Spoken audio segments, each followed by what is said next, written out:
Welcome to the Real Estate Marketing Podcast. My name is Jerome Lewis. I am your host for today.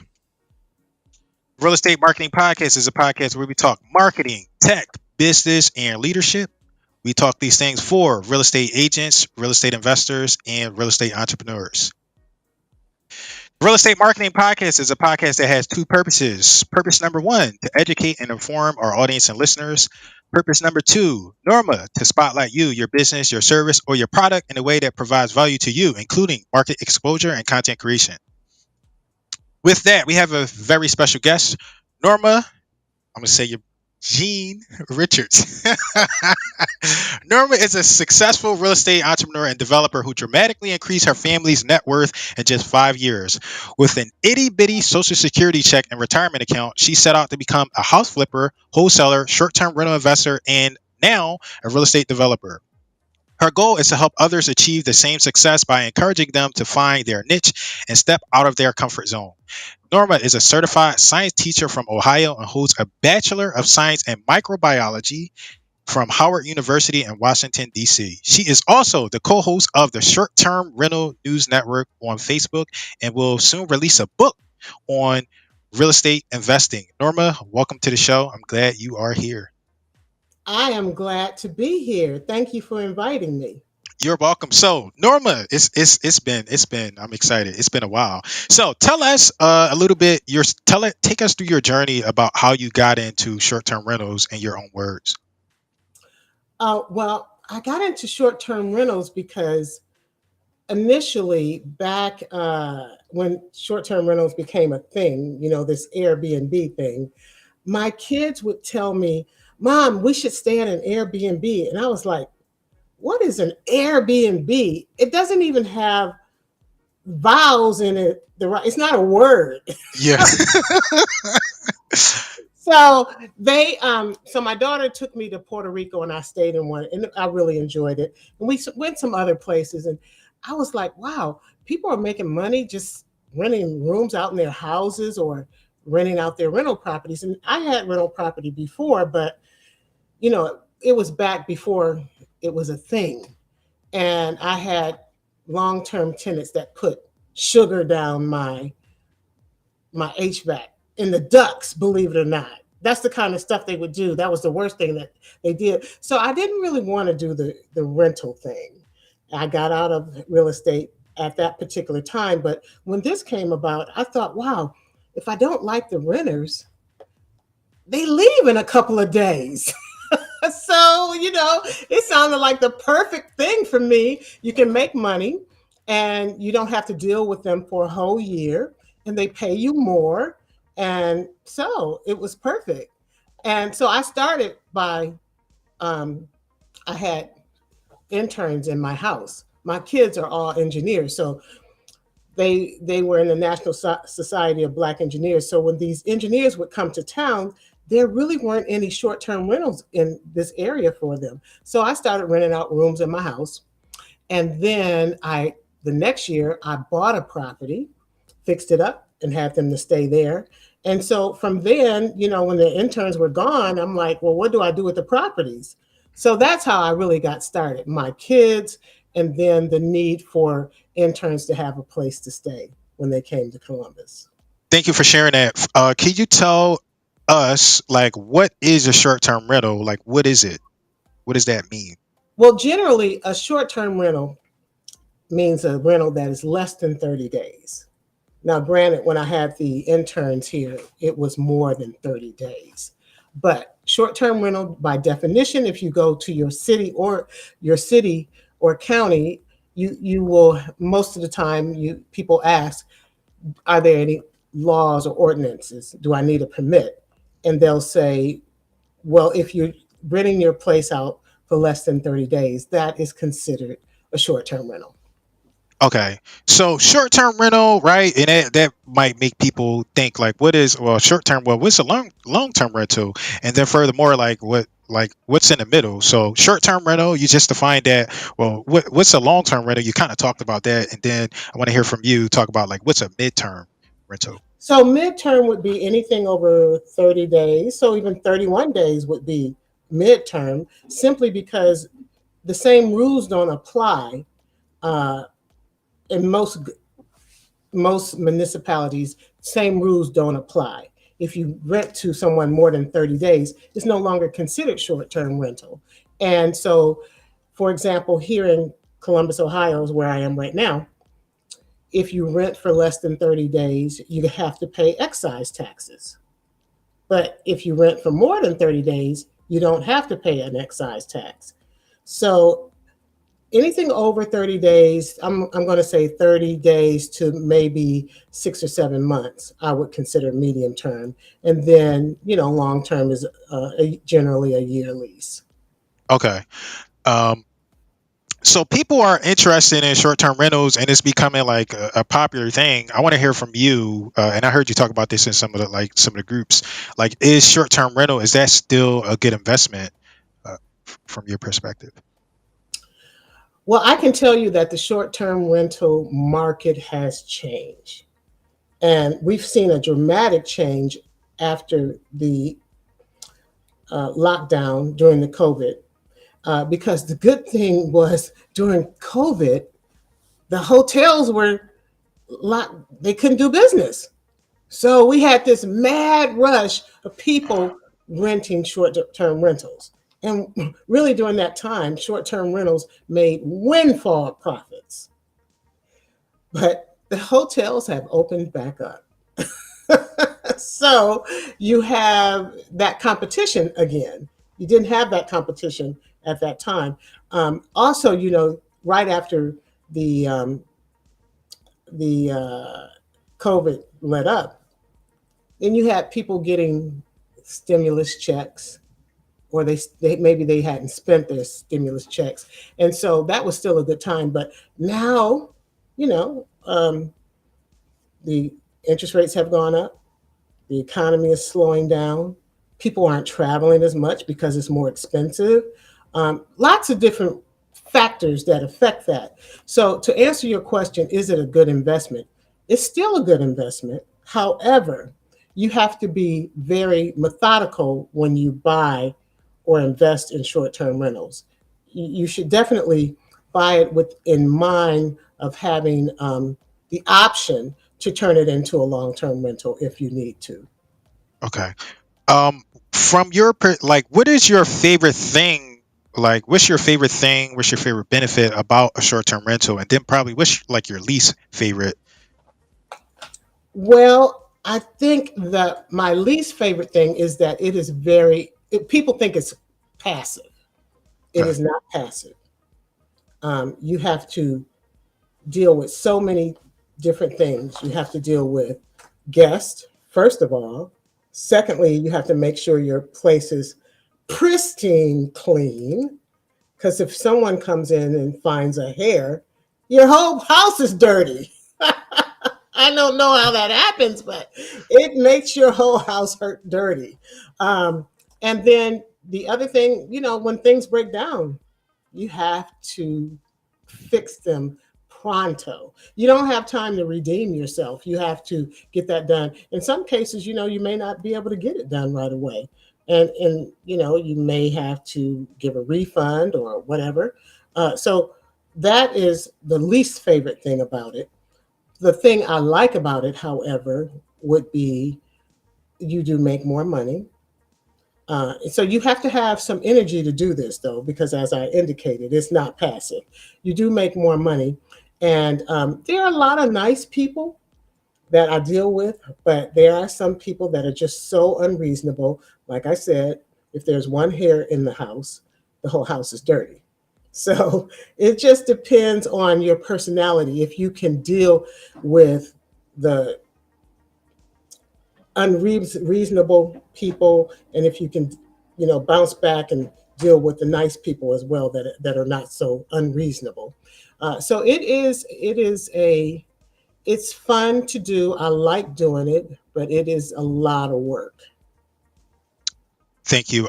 So what attracts me to it and what attracts me to this industry overall is I like to run businesses. So I like the Mhm. fast pace, and I know that it's not passive like people think it is. And that's, to be honest, that's one of the things I'm looking forward to. Like, some people are going to get in and they're going to think it's easy, and it's not easy. You really have to, like, you have to have like some business acumen. And one of the things that I picked up. I don't know where I got this from, but it's like, first of all, it's a business. It's not really an investment as much as it is a business. It depends on how much you put into it, but it's a business. You're running a business, and to me, it's like you're switching over to a hospitality business more than an investing business. What do you have to say about that? Well, I agree with you. It is more hospitality than, well, it is a business. Hospitality is a business, but it is more hospitality than some people would prefer to deal with.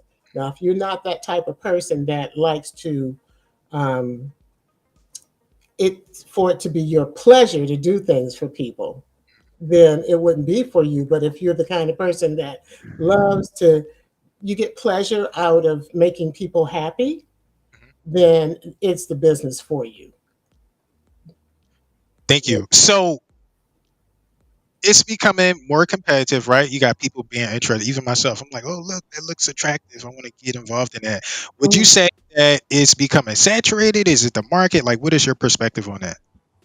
Well, I can tell you that I think I was reading, and not only was I really reading, I can tell that there, after the COVID lockdown, and other people saw the short term rental hosts making these windfall profits, they were like, I want to get into that too. So we had a 50%, I think it was a 50% increase in people owning short term rentals. Okay. So to say that the market is saturated might be an overstatement, but it's close. Um, you don't make as much money as you used to unless you have. Uh, I think the people that were in it before have the advantage because they have all these positive reviews, and you have to build up to that, and you have to make sure that you understand it is a competitive market. Not only are you competing with hotels, but you are also competing with other short-term rentals, and so it has increased. I don't know if it's saturated, but the market has increased. So that means you have to lower your prices if you can afford to do that. That's why it's important for you to buy the property right or be in the property right. Can you tell us about what you mean by buying and being in the property right? What do you mean by that in more detail? Well, I think that you have to be able to understand and crunch numbers. Your number, you have to make sure you get a return on your investment that makes sense for all the work that you have to do. So, for example, if you own a property and you have a mortgage, and you have a mortgage in, say, San Diego, where properties are really, really expensive because that's where my son lives, and we were looking to buy out there, you might, you might gross, you know, $250,000 a year, but your mortgage is almost $250,000 a year. So, in other words, you have to crunch the numbers. It has to make sense number wise. You say crunch the numbers. Like, is there like a formula that, like a general formula, or should it be specific to individuals? How does that work? And I also know that you help people, like you offer a service for people that are interested in managing or running. So I want to hear you talk about that too. Well, when I say crunch the numbers, yeah, it has a lot of factors that go into it. And myself and my daughter is an engineer. All of my kids are engineers, so they're numbers people. I go to them. They have all these formulas and charts and all this stuff, and they can crunch the numbers and tell you what, or and they tell me too, if something makes sense financially. So you have to have someone on your team that can do that. Otherwise, you will be in a situation where you're not really making money. You might be gaining equity in your property, and your property may be um, gaining appreciating in value, but you may not be making money. So it just depends on what part of the country you're in, for example, or yeah, how much your mortgage is, how much is the interest rate, tons and tons of Yeah, factors. it So yeah, she depends. has like this system that she has put together, and I use the system, and even on a daily basis. So how much is it costing us per day to run the Airbnb, or I don't like to say Airbnb, the short term rental? What is our cost per day, and how much do we have to make it make sense? So those are that's what I mean by crunching the numbers. Having someone on your team that knows how to crunch numbers. That's not me. I deal with the I deal with the guest. She does the numbers. Okay. How can so you offer a service? How can someone like take like get your service or maybe work with you or like reach out to you about those services that you offer? And tell us what they are, like what you do. Well, as I indicated, we set up. So you were saying, what do I do in terms of the other owners that I? Yeah, you help like manage some properties or something, Yeah, right? I have like 40 properties now, Okay. and I'm able to manage 40 properties with short-term rentals simply because daughter has set up all these systems that we can use. So I can't take all the credit myself. Um, so she has systems in place that allows me and her to do what we to manage these 40 properties. So, and we all, like I said, we each have our roles. I handle the guests, which is a huge task, and she handles the numbers. Okay. Now, you asked me, what do we do? What we do, we manage the cleaning staff, we manage the maintenance staff, we manage the guest, and we put all these systems in place so that we can manage the 40 properties. Okay. Hmm. Yeah. That sounds like so 40 properties, that sounds like a lot. What is that is a lot. It Um is. like what's like if you could give us like one like tip, you had to pick one on Oh. like getting up to 40, what would that be? One tip to manage the One tip to get up to that number, and then you can also give us a tip on like managing the guests, like what's like one of your best tips. well, as I said, I think the way to build, you have to have a team, and everybody has to have their specialty, and everybody has to stay in their lane. And I think really using technology has helped us the most as well. That's why I like young people, because y'all know technology. So, and you couple that with your intelligence, and you can build some really innovative teams. And they use me for the wisdom, and the young people, they do the technology part. And so I just think that you have to have energy, and so you have to have enough energy to do this. And I used the word agile at one time. You do have to be agile. You have to be able to change on a dime, physically and mentally, because stuff is coming at you all the time. And so if you can't handle it, you need to be mentally agile and physically agile. So team, like you always hear, like at least in our industry, you hear people say power team, you gotta form your power team. So it's my understanding that having a power team for the short-term rental business is going to be different than having a power team for something like a wholesale business or a fix and flip business. Can you talk about your power team and some key members of your power team? Sure. I have what you were what see the thing about it, you mentioned flips. So Mhm. I've done a lot of these things already. So the flips help me to understand what needs to be done at the properties. Mhm. So my team, I'm able to communicate with them better because I understand what needs to be done at the properties in terms of maintenance. Okay. The other thing is my team, I communicate with my daughter and everybody well because I appreciate the fact, and I give them, the young people, their respect that they know what they're doing. Because sometimes when you have an older person, they think that they think they know everything. But we don't know everything.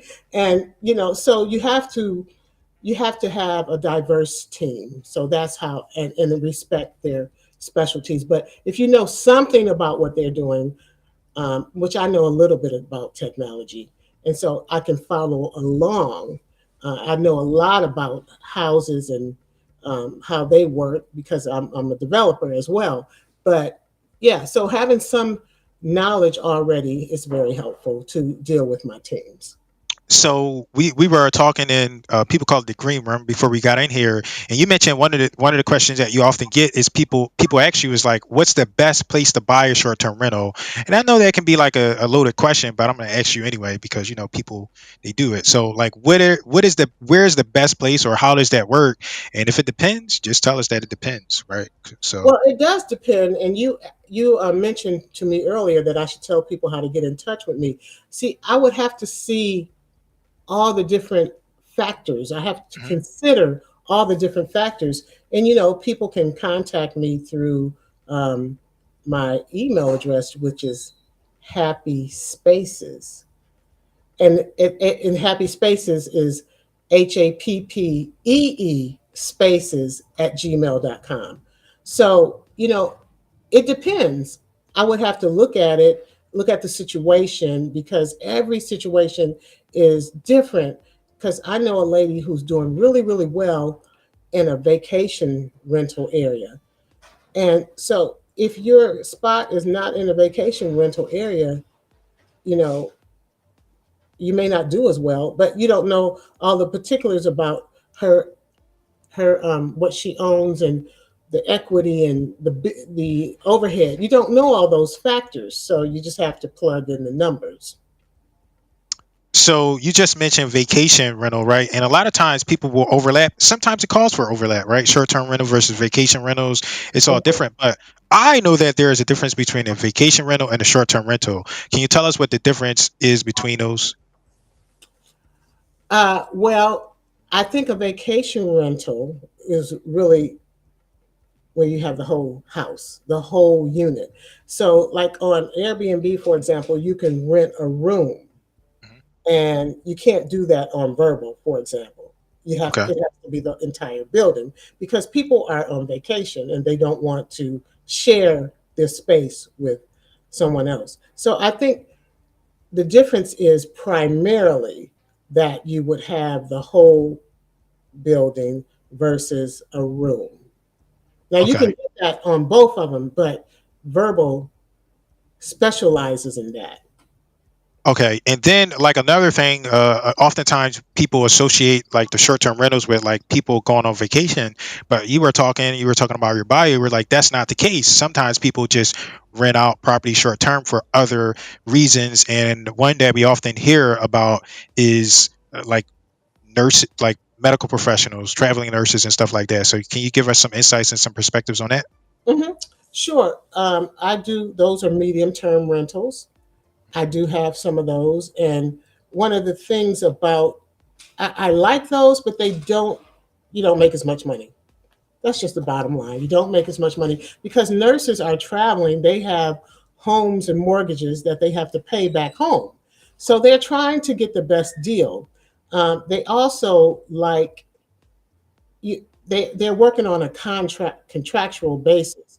So I've had some to pay a deposit and not be able to really fulfill to come to the rental because something happened with their background check or um, their contract fell through or they took another one. It's just not as concrete as doing the short term rental through other means. Thank you. We were talking a little bit about arbitrage, and you gave a interesting perspective on that. So, tell us what arbitrage is, and then tell us your perspective, like if you like it, you don't like it, and give us the reasons why. Yeah. Okay. So arbitrage means that if you go to an apartment complex or a private owner or something that has a building and they want to rent it, but they don't want to, and they don't mind if you do a short term rental. And so you signed a contract with these with the with this the owner, and you say that you're going to pay the owner $2,000 a month.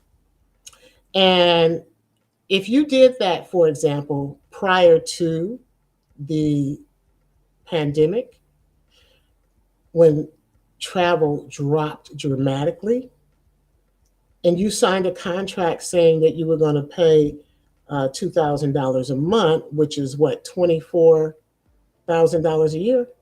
Yeah, two times 12, $24,000 a year.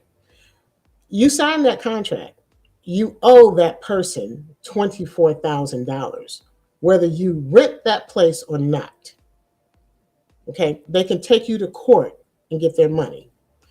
Uh, so that's what arbitrage is. And let's say, and it just depends. I do know a lot of people that lost their shirts during that time simply because they had all these arbitrage contracts, and when the market slowed down, they were not able to fill the short-term rentals, so they had to come out of pocket to pay, or in most cases, they couldn't afford to do that. If that's all you're doing.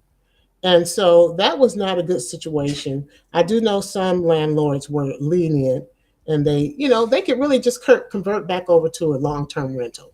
But some of them didn't do that. They were mean about it. But this is business. You've signed a contract, and you never know what's going to happen with the market. Even now, you like I said, we made windfall profits during the COVID because hotels were closed. That's not a typical situation. Mhm. Typically, hotels are open.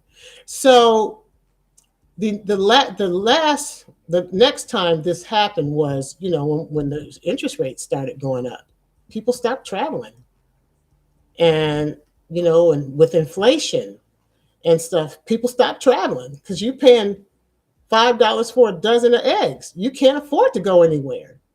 So those kinds of things you can't predict. If you find yourself with these arbitrage contracts, just know that you're signing up.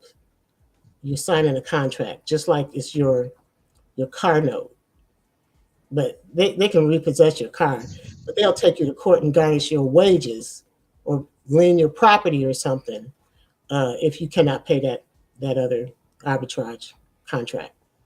Yeah, so one of like in real estate investing, one of the most common expenses is the mortgage, right? It's probably the biggest expense, right? Oh Seen yeah. anything? Yeah, the mortgage is typically the biggest expense.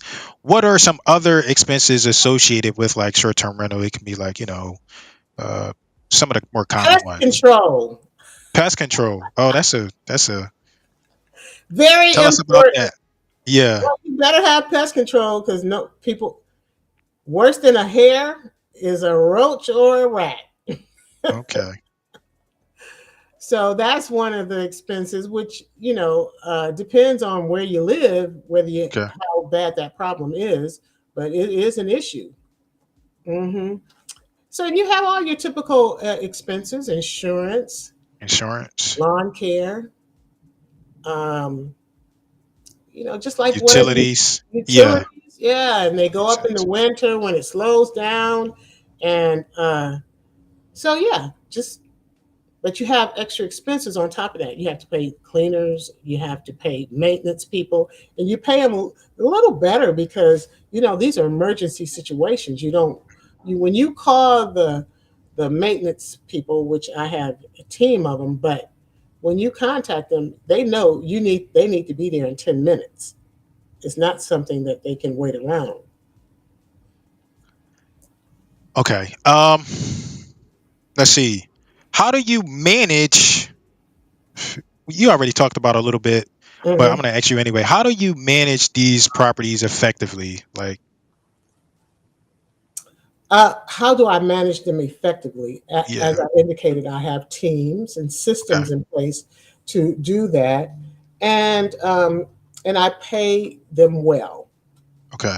That's the key. You have to pay them. So when Uh, I call or text, they're like, what you need me to do? Where you need me to go? Because they know they're going to get their money mhm, right away. absolutely. I believe in Hmm. paying people well too. Hmm. So it gives you an advantage. Exactly. Exactly. Next question. How do you, so this one is like weird and tricky, and we're working on a project together to help people stay up to date on some of this stuff because it can be so tricky. So I'm going to ask you the question, and then I want you to talk a little bit about the news network and also how you handle it currently. So, how do you handle legal issues related to short-term rentals, such as local regulations, taxes, and some of that stuff that's coming down the pipeline? Man, I tell you, Jerome, the regulations are constantly changing, and you have to stay up on them. Not only are the regulations changing, but the platforms that we use, their terms and conditions are constantly changing. And if you don't keep up with that stuff, you could really be in trouble. They could shut you down and you won't even know, what did I do? Well, you didn't read the new regulations or the new terms of the agreement. So that's one of the things that I am very astute about. I make sure that I keep up with. I'm up late reading, making sure, or I'm up early reading. That's what I do every morning. I read. So I have to keep up with these things because if you don't, you could have lots of consequences, legal consequences. You can. I know people that have had they went out and bought really nice properties, fixed them up, and did all this stuff, and they got shut down. So that's a tragedy. So you have to keep up with what's going, the regulations and the rules on these platforms. How can we keep up? How can we get news from you? Well, actually, since we're starting this new um, short term rental news network, which we will be on Facebook. Is it weekly? I think weekly. And so we will be bringing the news about changes in the short term rental industry all across the country. So it'll be relevant to many people. And these are trends that, if they're doing it in this place, more than likely these trends are going to happen in some way in your area. So we have to keep up with that type of news. And so that's what we're going to be doing. So you can all join us on a weekly basis to find out what's new. What are the trends? Yeah, Hmm. strnewsnetwork.com. That's our website. You'll have access to the group as well as some resources on there. Norma's working on a book. You're going to get a book from her, and yeah, you can stay up to date on the latest news Hmm. for your business. Norma, what is I want to hear I love books. I want you to talk about your book on it's not directly relevant to what we're talking about, but I want you to talk about your book, Free Ride to College, really quickly. Can you tell us Well, about that? sure. Now you say it's not relevant, but I tell you it It is. is. Let's talk Yes. about it then. Let's Okay. talk about So it. here's the deal. Hmm. I sent all of my kids to college on 4 academic scholarships. Hmm. And I did that, and they're all engineers. So I did that intentionally. Okay. When they were in third grade, up until they graduated from high school, I was grooming them for an academic scholarship because I knew that I couldn't pay for college. It's so expensive.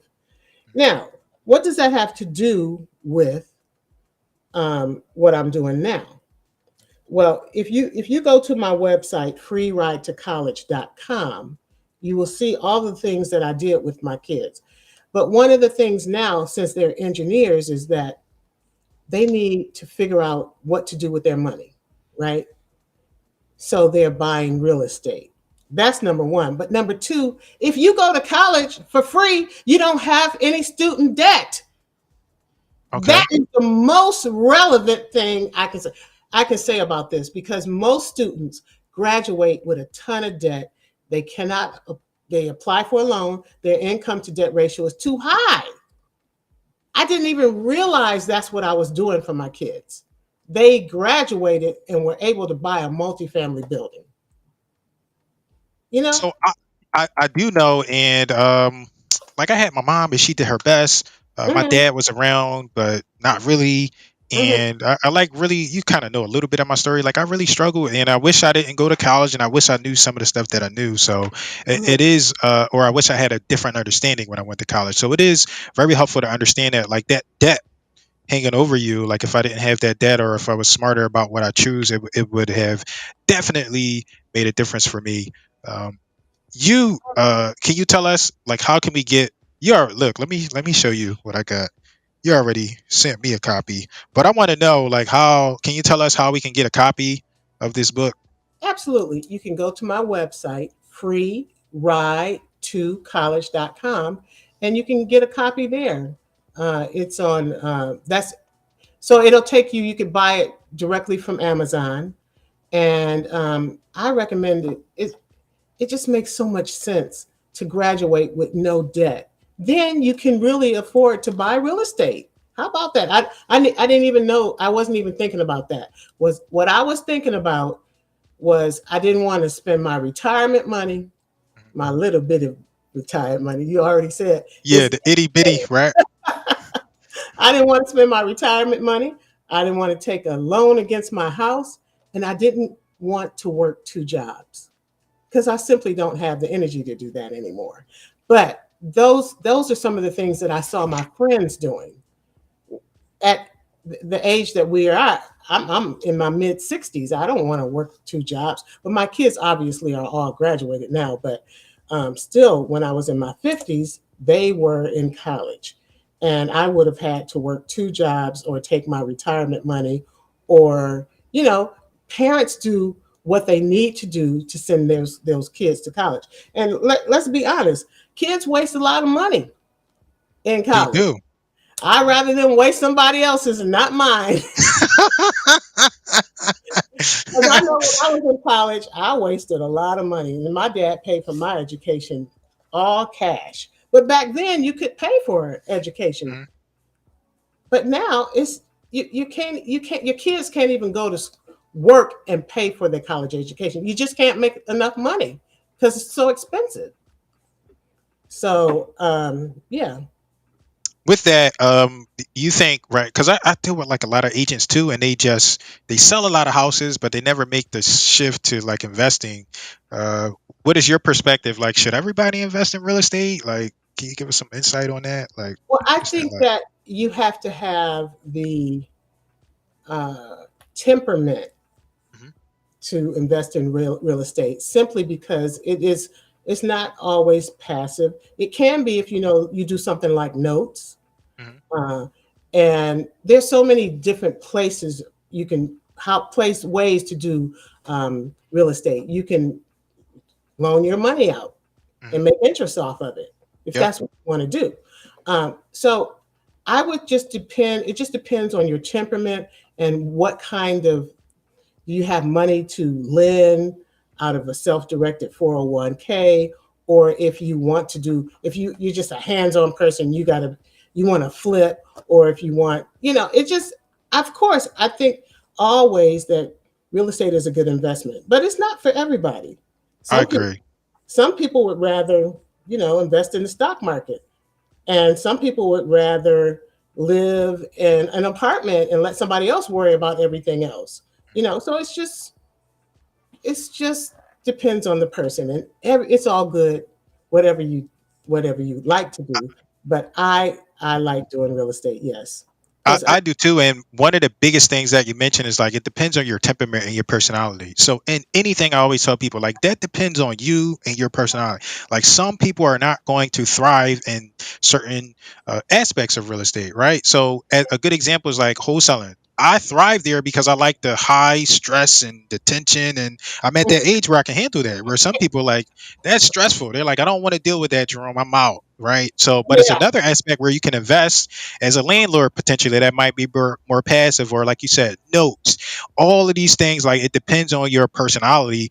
I do think that everybody should invest in real estate. I just don't think everybody should do every type of real estate investing. So, Exactly. what you mentioned about the temperament and the personality, I agree with that 100%. I don't think enough people say that when they're teaching or showing things to people. It's like different personalities are going to thrive and do different things and in the different Mm-hmm. aspects of real estate investing. So, Mm-hmm. Mm-hmm. we're getting close to the closing table. That's what I call this segment, right? Because we're in real estate. It's like, oh, we're gonna close down. So, one of my selfish things that I like to do is I like to find out like how I can help the business owner, and I pose that question.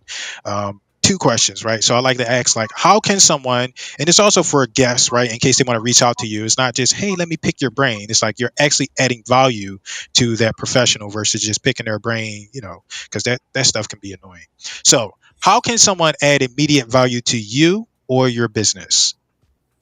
Oh wow. Well, immediate value for me. That's a good question. I never thought about it because I'm Yeah. like I'm always. I don't. I will find a way to get it done myself because I'm resourceful. Hmm. But I would have to think about that one, Jerome. Think about it. It's a good question, but I would have to think about it. Think about it now. Yeah, I'll think about it now. Okay, Yeah. so I got 10 seconds. Well, I think that man, because like, Yeah, like something. I know that's the point. Like something that's really like, man, I could really use help with this right now. yeah. Oh, I know what I could use help with. Hmm. I could use help with bookkeeping Okay. because I have QuickBooks online, and it is. Yeah, I just need some. I need to refine it. You know Got what I you. mean? Yeah, I need to. Okay, that's good. So, I was teaching, like I was doing, like you run like a focus group yourself. So I was running one of the groups, Mhm. and the speaker had did an excellent job. I was like, man, that was so good, and he was like, thanks, man. I was like, how can someone help you? And he was like, I don't know. So I was like, I'm gonna start using that from now on for people. And generally, like in private, like generally, you don't want to ask people that because it like makes them do more work, right? It's like, oh, now I got to sit up here and think about like how I can like add value to my business. But it's a question I like to ask because I can figure out like, okay, how can I help this person before Well, just I taking from them? appreciate it. I do Yeah. appreciate it because that is the one place where um, I need to make sure that, although, like I said, my daughter has all these systems in place, but when it comes down to that QuickBooks Online, I'm not real clear on it. I would like to be clearer. Okay. And I can think about somebody that too, just because you told me that. So the same question is the next question is very similar, but this time it's long term. And let me give you an example. So just so you have an idea. So if somebody asks me that question, like the short term value question, I would think about like some product that I sell. Like I would be like, go buy a book. That's like short term value for me. Or I'd be like, go buy a course. That's short term value to me or my business. Or I could be like, write me a review. Those are all like short term ways to add value to me that I have Mhm, like stored up in case somebody asks us something. Like right mhm. now, I'm looking for like endorsement letters. So I would ask if somebody asked me that, I'd be like, write me an endorsement letter, and that would bring value to me. So the next question, very similar. It is how can someone add long term value to you or your business? So a good example for me, long term, might be send me a client, right? That needs help with marketing, or send me somebody that's looking to sell their house. That would be like some long term examples. So how can someone add long term value to you or your Well, business? I guess they could, if they had a property that they wanted to put on the short-term rental platform, and they needed someone to manage that for them, it would help grow my business. And so, actually, uh, I was contacted by someone this morning that's in Las Vegas that wants me to manage their short-term rental because although I live in Columbus, Ohio, I have properties that I manage in Washington D.C., Flint, Michigan, and Columbus, Ohio, and maybe Las Vegas now. How about that? Yeah. Okay, I appreciate that. Mhm. So next question. Um, give us three books that you recommend to the audience and why. Oh, well, my And one favorite of them can book. be yours. Oh, okay, okay. Well, Yeah. obviously, yeah, my book, Free Ride to College. Just go to freeridetocollege.com. And the second book that I really like, it has nothing really to do with real estate, but it's called Good Self, Bad Self. And it's really a book about how to get yourself out of jams when you make a public gaffe. It's very interesting, and it's very, because people make a lot of gaffes, and I'm not perfect either, but it's written by an attorney. I think her name is Jacqueline Smith. But you, I don't know if you ever watched Scandal. Did you ever watch that? No. Well, anyway, that show was based on this attorney who would get people out of jams. And so it's a really good book. I like for all my kids to read it. The other book, I like reading biographies. So I have read biographies on every type of entertainers, politicians, um, you name it. And I'm trying to think of one that I would really recommend where they have overcome something. I like to read biographies where, people have overcome things. So I can think of a few, but I want to think of, oh, I know, Sidney Poitier's book, and also, oh man, Colin Powell's book. But I can't think of the name of those right now, but the, I did, yeah. So Colin Powell's book and Sidney Poitier's book is what the two that I would recommend, but I can't think of the names of them right now. Okay. That's Those okay. biographies. I'm going to ask you this because this is one of my favorite questions. What is one question you wish I had asked you, and how would you have answered? I think one question that I wish you had asked was, well, you did a really good job of asking questions. So I can't really think of anything that I would like to communicate to folk other than the fact that is how important it is to crunch the numbers and have somebody on your team that can do the numbers, because I have seen too many people um, like myself want to get in real estate so bad that they went out and they made a bad purchase. And I was about to do that. When I was looking for a property, when I got the bug again, I was willing to buy this house. I think it was $7,000, and it had basically burned down. That's what I wanted to buy. My husband said, "Are you crazy?" So he wouldn't let me buy it. But anyway, I think, okay, so I think the question you should have asked is, well, I have the answer. I don't know how to pose the question, but don't be so anxious to buy a property that you make a bad investment. I've seen Okay. that lots of times. Okay. All right. And so you offer services. Tell us again how we can get in contact with you and hire you for your services. And one thing that I think you talked about Hmm. that people will really probably benefit from is like those systems that you and your team, your daughter, your kids have set up. People might really benefit from that if they have a conversation with you. So tell us how we can get in touch with you again. Okay. So my email address is happy, but happy is spelled with two E's at the end instead of a Y. And happy spaces with an S at gmail.com. Okay. Now I do have another one that I kind of like.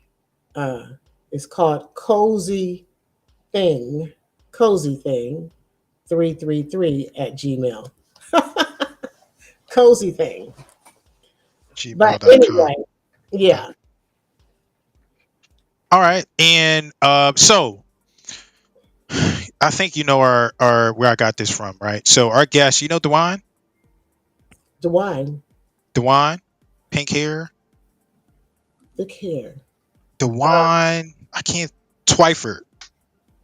Twyford. Not off the top of my. Okay. All right. Well, she spoke for Corey and Rhea GC a few times. She Okay. does short sales. But I was on her podcast and I picked this up from her. She usually has the guests close out with one word. So most people do a closing statement. She does one word. So I adopted her same philosophy. I like the guest to close us out with one word. Close us out with one word. Um, all right. Yep. Persevere. Persevere. All right. And tell us why you picked persevere. Because in life, whatever you're doing, you have to persevere because everything is not going to always run smoothly. And you're going to run into some barriers and you have to overcome them. And so you persevere that through life. Yeah, because everything doesn't always run smooth. But Thank you, Norma. you find the solution, you know. Thank you. I appreciate you. I am so I'm going to close us out. I want you to stay here so we can Okay. catch up at the end. And I appreciate you so much. Thank you. We Oh, finally did it. I appreciate you. Thank you, All right. Jerome. You're welcome. Thank you. Stay here.